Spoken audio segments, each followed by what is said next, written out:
This is how I make and pack a suncatcher. I got my first order for this Black Widow Spider Suncatcher. So I have this holographic opal laminate and I will be putting the spider on top. Right now I'm just weeding through the vinyl and I use this transfer tape to be able to transfer it on top of the cutout I made on the Suncatcher decal. And I'm peeling away slowly because it's a very delicate process when you're transferring this type of vinyl.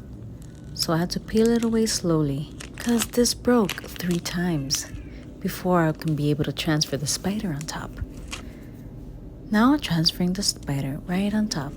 As you can see, I had some felt over my metal ruler so it would not scratch. And that's it. That's how you make it. Now let's pack it. So I have a backing that will have and include instructions on how to apply the decal on your window. And this is how I pack it, and that's it. Put it in the envelope and off it goes. Thank you so much for watching, and if you like these kind of videos, let me know. Like, comment, also follow. I'll make more videos just like this. Okay, have a great day. Bye-bye.